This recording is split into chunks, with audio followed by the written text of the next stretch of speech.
Victims need to be consulted at the outset, not after, not just informing them after decisions have been made. Is there any role for the victim in that decision making right now? No, there's not right now. Heidi Illingworth is the new federal ombudsman for victims of crime. She was inspired as a student working with Gary and Sharon Rosenfeld, whose son was murdered by infamous killer Clifford Olson. The couple were some of the first advocates for victims of crime in the Canadian justice system. At our center, we work with crime victims and their families every day. Illingworth, for her part, went on to spend 20 years with the National Resource Centre for Victims of Crime before landing this role in October. Just as she started, victims' rights became a focus of intense conversation. First, the Me Too movement shone a light on the struggle so many victims of sexual assault face in even just coming forward. Next, when the father of Tori Stafford found out one of his young daughter's killers had been transferred to a healing lodge and launched a very public campaign to return her behind bars. In the heart of downtown Ottawa is the Baton Rouge, a popular lunchtime spot for office workers. Great to meet you. Hi, Thank you for doing this. I appreciate it. So why this restaurant? Well, honestly, it's just below my office in the building, so they do have amazing ribs here. I think they're well known for that, but I will not be ordering that and trying to eat them. Yeah, I'll save it for dinner tonight. Me as well. You've been in the job now for 2 months. Yeah, coming up 2 months. How is it? It's amazing. It's a new challenge for me. The topics that we address are my passion, so I'm really honored to be here and have a fabulous team, and I'm looking forward to hopefully having some impact. When you met the Rosenfelds, did you think, 20, 25 years later that that would have been your entire career?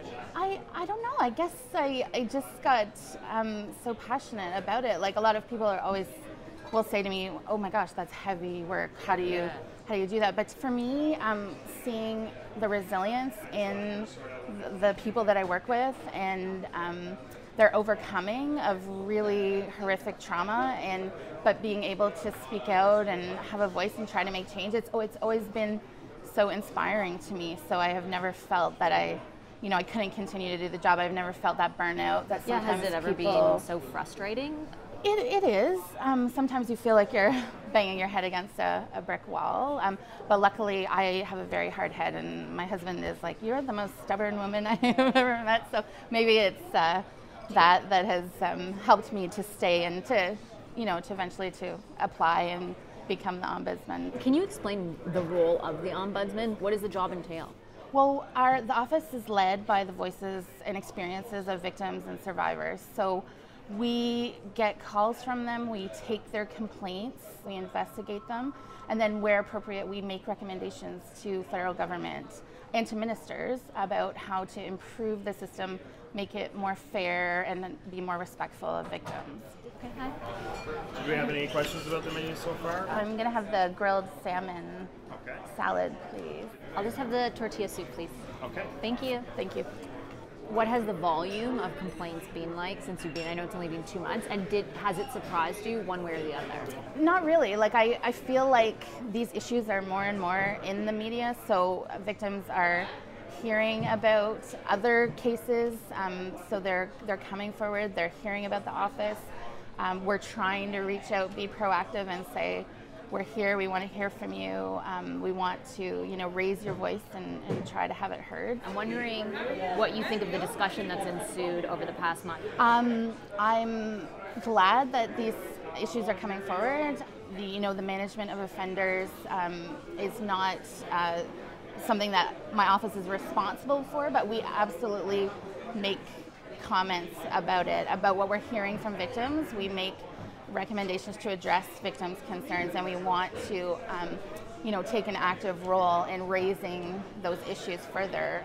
So if we're talking about transfers from a certain level of prison to a lower level of prison, victims are concerned about their safety. Number one, we hear that from everybody. They're concerned about having a say in those processes. They don't feel like their voices are heard. Just the notification between systems. So sometimes offenders are moving back and forth between provincial and federal level, and then they're the notification isn't automatic between those systems. You have to re-register, so it's problematic. Thanks a lot. Thank you very much. Do they need to automatically be notified? Do they have to sign up to be notified? How does it work? Yeah, so all victims in the federal system have to register with Corrections Canada and Parole Board to receive information about the offender who harmed them. So when they move from one institution to another, that is when they will get a notification to say that their security level has changed. Sometimes they move within a province, but sometimes they move to another province. But what we see as a problem is that there's no advance notification. So once it's already happened. Yeah, an offender can put in to be transferred, so they call that a voluntary transfer. There's no flagging in the system that says, let's outreach to the victims, let's see what the concerns are, let's hear from them in this process. It's all done by corrections officials behind closed doors, and then when the transfer happens, is approved, then a victim gets notified. And so you can see how that causes very serious concerns, because sometimes if they get notified, if the information is right. And then sometimes the offender is coming to the community where the victim is. So they don't have time to plan for their safety, make those considerations. So yeah, we would like to see more advance notice and let victims participate in those processes by having a voice, right? To say, wait, I do have safety concerns. I do have concerns with the proximity that he may be to me. Please consider this in your decision making. Is there any role for the victim in that decision making right now? No, there's not right now. Do you think that would surprise most people? I do. Yeah. I mean, it's definitely something that we've heard over the years since this office has been opened, and something that we continue to raise. That victims need to be consulted at the outset, not after, not just informing them after decisions have been made. If we're trying to have a justice system that is fair and accountable and transparent, that you actually listen to the people who've been harmed and take, their issues and concerns into consideration, and then you make a decision, and then you inform them and you explain why you made the decision that you did. Do you feel like in the Rodney Stafford example, that explanation was, ever provided? Even in a public forum? Yeah, it's hard for me to speak on an individual case, but my understanding is that reasons are not provided for moves to one place to another. Certainly this case has been a little bit more public, so there's been more, in the media about new processes that have come into place since that decision. So I think it's good. Like we're continuing to talk about important issues that seriously affect people. Like they cause enormous amounts of stress to victims. It's a re-victimization by the system when they're not heard, they're not listened to, they're not considered. So we have to do better. We can do better, and that's what I want to do in this office, is to continue to raise those concerns. You've spoken before about the Me Too movement during that time. What kind of impact do you think the Me Too movement has had for victims? For those who have been brave enough to come forward and to talk about their experiences and help to change policy and just social consciousness around abuse and violence and sexual assault and sexual harassment.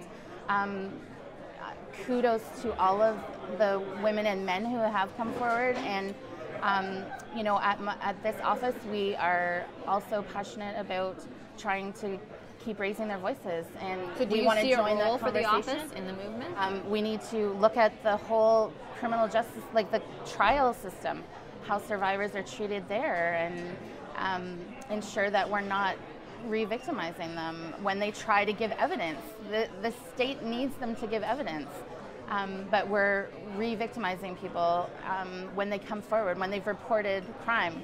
We want, as a society, we want people to report crime, but then they're treated horrifically in the courts. So, the conviction rate for sexual violence, sexual assault is unbelievable. Like we fail 97% of the time to convict people. That's unacceptable. You sound really passionate about it. I am. You know, there has to be accountability. There has to be a more holistic, transparent, trauma-informed approach across the system. And I think if we do that, if we also provide real rights and enforceable rights to victims, that we will start to see a change. Do you believe the political will to make that happen exists right now? I'm not Honestly. sure. I'm not sure. Well, that's part of the work of this office is to try to encourage it. Is there a willingness on the part of the government to listen? Because I as think you said, there's a willingness to listen. Yeah, absolutely.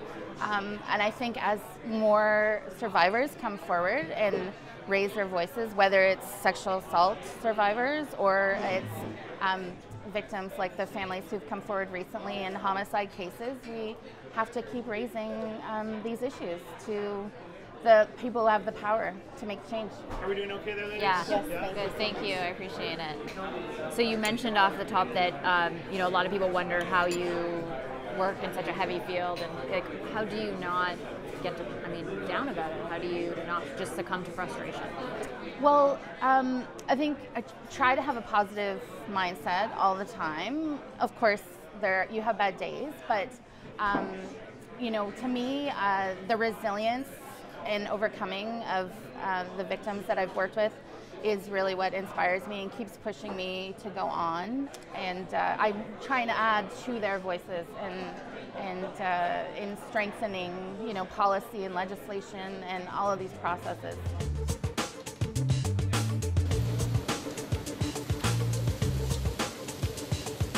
Okay, chocolate or vanilla? Chocolate, Food truck or 50s diner?